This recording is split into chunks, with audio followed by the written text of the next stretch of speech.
What's up, guys? Welcome to podcast episode 15. I'm finally back podcasting again after a wee bit of time off. A couple of reasons for that.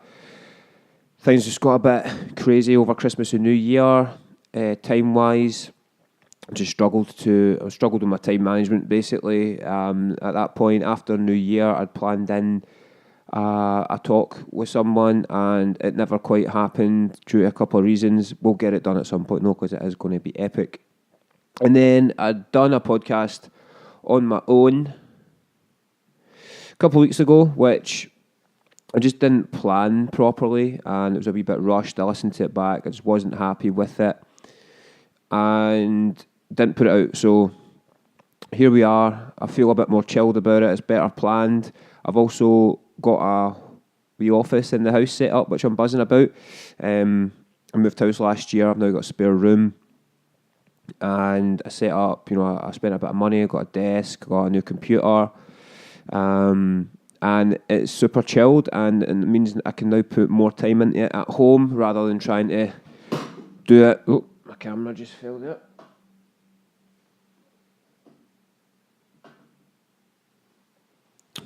Sorry.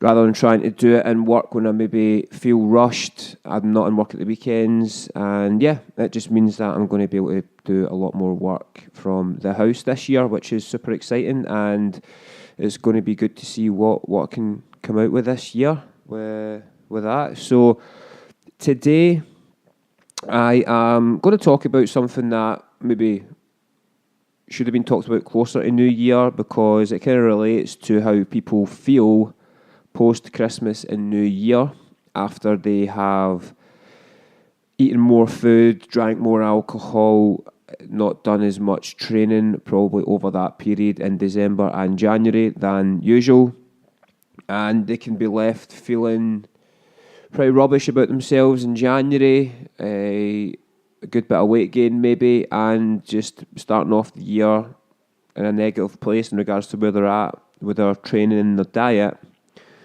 Whereas what we need to look at is how to be more consistent the rest of the year rather than worrying about those specific 2 or 3 weeks at Christmas and New Year. Whereas if we're more consistent for the rest of the year, we don't need to worry about that as much. So the first thing that I'm going to talk about in regards to how to be more consistent the rest of the year is what the biggest thing, a big mistake I see happening a lot. I see advertised in diets and meal plans and even coaching services and stuff, is people cutting out food groups. So, sorry if you can hear guinea pigs in the background. I don't know if the microphone will pick them up, but they've just been fed and they're still squealing for food, but never mind. Wee Harold and Walter there. But so cutting out food groups, it's just restricting yourself when you don't need to. Restriction to that point where you literally can't have any carbs or any fats or any protein or any type of food in general is not a good thing, because it leads to an unhealthy relationship with that type of food. It makes life really hard when you're in a social situation, when you're maybe looking at eating out with friends and family, when your day isn't going to plan and you can't get what you were planning to eat. What happens at that point? It just leads to stressing out, and it can also lead to binging, because if you're telling yourself you can't have something, you end up having it. You then feel like you have failed at your diet, you've failed at your plan, and that can lead to a day's worth of binging, a few days worth of binging, or even longer. We can just basically go off plan for a sustained period of time before we do it all again. We go back, we cut out the food group again, and then the same thing kind of happens. So what happens when you're cutting out food groups? You are cutting out calories. So if you cut out carbohydrates and you lose weight quickly, it's because you are not eating the foods that you were eating that was leading to your weight gain or not losing weight, i.e. junk food. So when you tell yourself you're cutting out carbs, it's not because you're cutting out fruits and bread and rice and vegetables and porridge oats. That's not the reason that you are losing the weight. It's not because you're not eating carbohydrates. It's because you're not eating chocolate, donuts, cakes, pizzas, bread in excess, the calories that come with those foods. So if you're eating junk food in your diet, you then tell yourself you're cutting out carbs, the junk food then stops. You're obviously going to lose weight. You don't need to cut out carbohydrates to do that. You just need to cut out the junk food. So you don't want to be avoiding porridge oats, fruit, potatoes, sweet potatoes, bread, whatever it may be that you enjoy, because let's be honest, I think most people enjoy those types of food in the diet. So if you're cutting out things that you enjoy, it's going to be a constant battle for you to enjoy your diet. You're constantly going to crave things that you feel you can't have. It will lead to ultimately a bad relationship towards food. And at the end of the day, we just need to look at our overall calorie consumption. We need to look at our overall quality of our diet, and are we exercising? Are we staying active? Another massive thing when we look at cutting out carbohydrates as well is a lack of energy, because carbohydrates is our main fuel source for training, especially if we're going into the gym to lift weights. We want to be going in feeling full, feeling energetic and ready to have a good session, not going in feeling hungry, tired, lethargic because you've not got any carbohydrate in your diet. Now, I'm focusing on carbohydrates there because it's one I probably see get cut out the most, and that there is this unhealthy kind of relationship with carbohydrates, and it doesn't have to be like that. But looking at other things that people will cut out, they will be probably looking to cut out, even sometimes food in general, like looking at juice diets and, detoxing, obviously you're going to lose weight doing that type of diet, because think of the amount of calories that you are not intaking through food in general. But you're not going to just be losing body fat on those diets. You're going to be losing muscle tissue. You're going to be losing a lot of other things alongside your body fat, and then you'll just pile weight back on when you start eating normal again, because you can't live off a juice diet. It's just not sustainable, and it's the same with any diet where you're cutting a certain group of food or type of food out. It's not sustainable. There's going to be a time that comes where you will need or want that food, and then that's when the whole binging and bad relationship comes. Am I back to square one with weight gain and constant battle in our heads? Or should I be eating this, or should I not be eating this?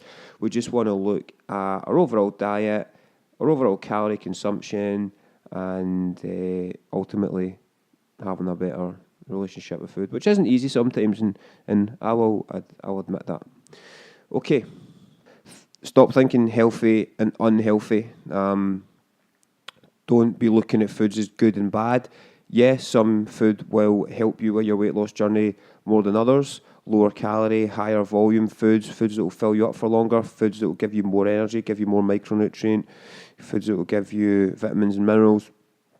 Yeah, they're going to help you better in a diet. However, just like I was saying about not cutting stuff out, balance and moderation with things is okay, as long as you're not overeating on certain things, having too much of it, eating them all the time. Balance and moderation leads to better consistency, in my opinion. So, like again, people will say to me, what do you get in Nando's, for instance? And I'll say, well, I'll get a butterfly chicken and peri chips. And then they'll be like, what, peri chips? Like, fucking, surely that's bad. And I'm like, well, no, because I account for the calories that I'm eating with those chips, and the rest of my day is all fully good food, and ultimately my caloric intake is fine, so it's not going to cause me any bother. And that's what it all comes down to. Fat loss comes down to calories in versus calories out. Now, obviously, we want to look at health. As I said before, we want to look at the nutrient that we're eating and the quality of diet that we're eating. However, if you're overweight and you're needing to lose body fat, you can still lose body fat eating not as healthy foods. And what happens when you lose body fat? You get leaner, you have less body fat, you have more muscle tissue if you've been weight training. And you're fitter because you're exercising, and you're faster because you weigh less, and you're stronger. You are healthier. So there's no point in looking at everything on a healthy and unhealthy basis, because if you're not nailing the consistency of what you're eating, the amounts that you're eating over a long period of time, if you're trying to eat really healthy, having a diet full of superfoods and really healthy foods, but you're overeating on those foods, even though they're healthy, you're still overeating. You're eating too much, more than you burn.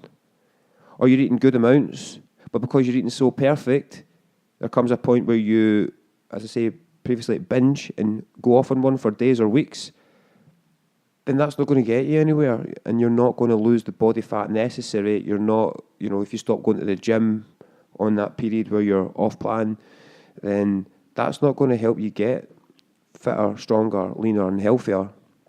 So we need to look at healthy as a lifestyle, and not if you have a McDonald's now and again or not, or if you have rice instead of chips at Nando's. We need to look at it as a lifestyle. We need to look at it as an ongoing thing of eating the right amounts on a daily to weekly basis, exercising regularly, drinking lots of water, sleeping well, the whole lifestyle thing, not just I can't have that because it's bad for me, because it's only bad for you if you're eating too much of it and your overall diet isn't very good.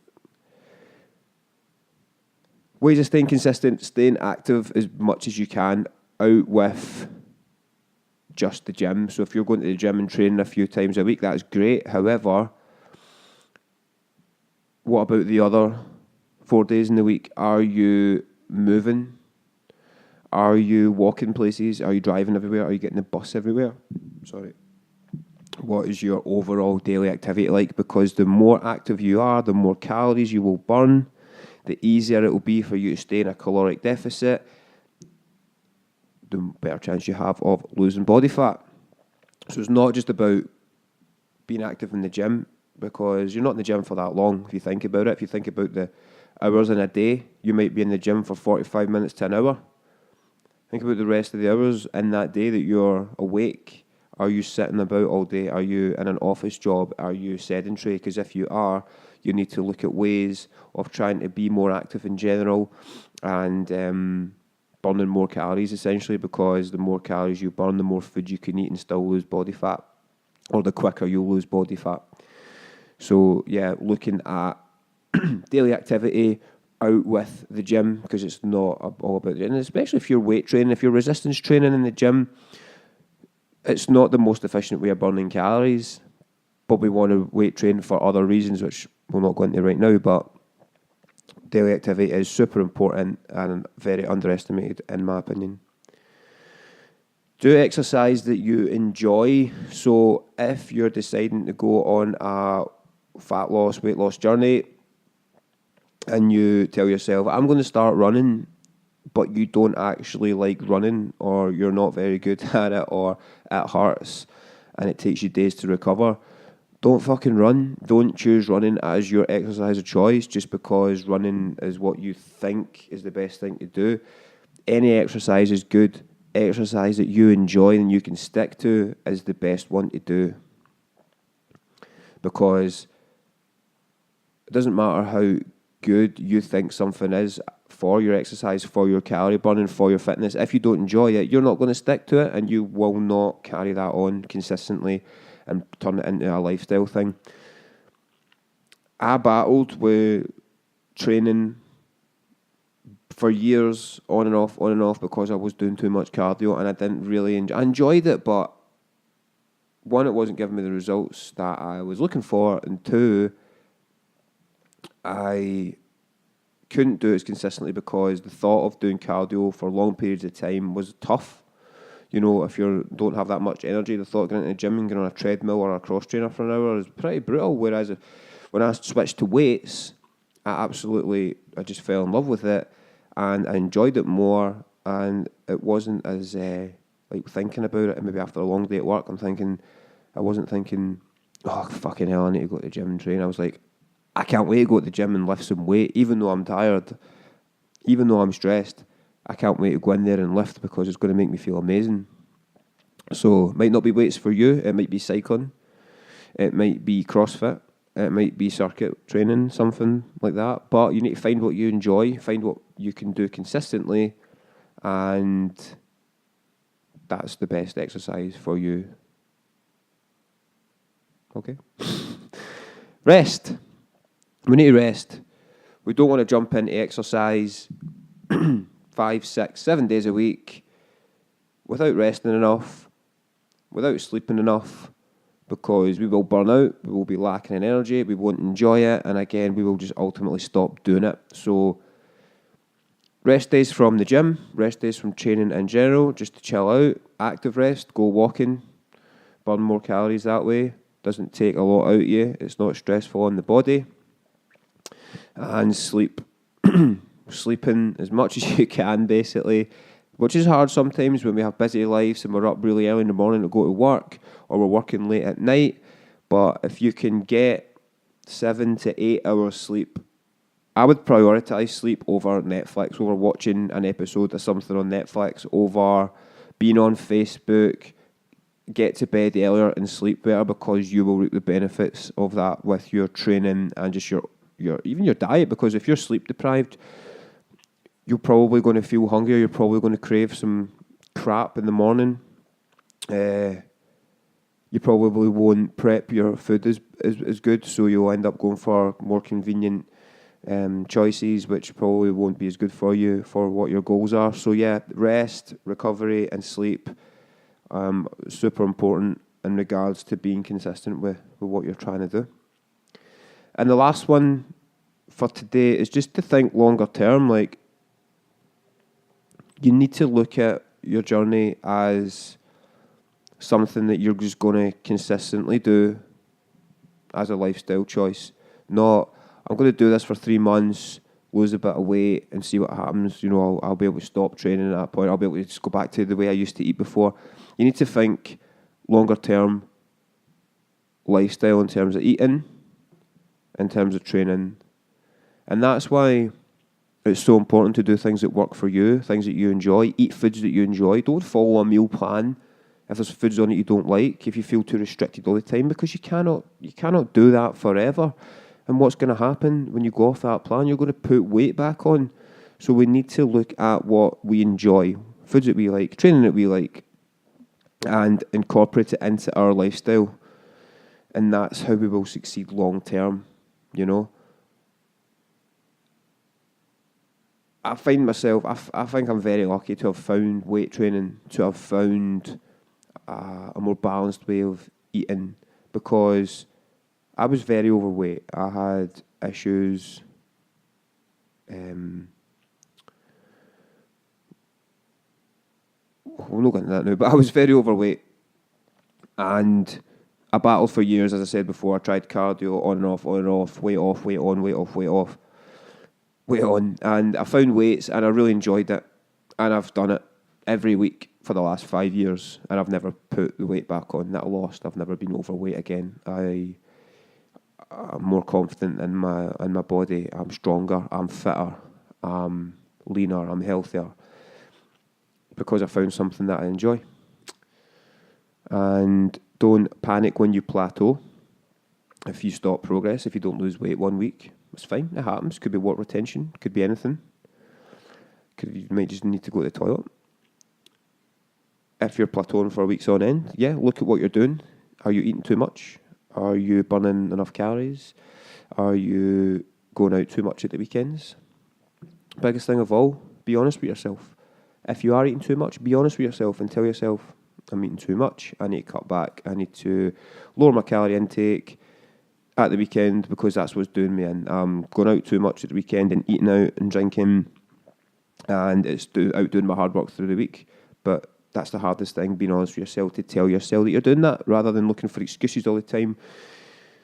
and saying, why am I not progressing? It must be my plan that I'm on. It must be this or that. At the end of the day, if you're not losing body fat, there is something not right in regards to how much you're eating or your activity levels and how much what your calorie output is, because that's how we lose fat.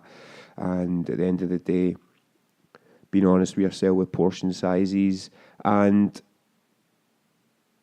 calorie intake in general is quite tough sometimes, because we all love food. We all want to, you're going to be hungry when you're dieting. It's just a fact. It's something that we can't avoid. There's going to be times when you're hungry, and sometimes you need to suck it up and deal with it, rather than going, oh, well, I'll just have this, but I'll not track it, or I'll forget about it, and ultimately sabotaging your own progress. So I hope this podcast episode today was useful. I've got a couple of guests lined up for the next few weeks. Should be some epic conversations in there. I can't wait to do them. And I'm going to be, now I've got this home office set up and I can podcast from the house, I'm going to be firing out more content, just maybe shorter podcasts like this more often, which I'm excited about. So thanks again, anyone who's listening to these. I appreciate it, man. Love you guys. Give me feedback. Let me know if you enjoyed it, if you got something from it. I'd love to hear that. And 2018, well, we're almost in February now, but it's still the start of 2018. I hope you're all working towards your goals. And smash it. I'll speak to you guys soon.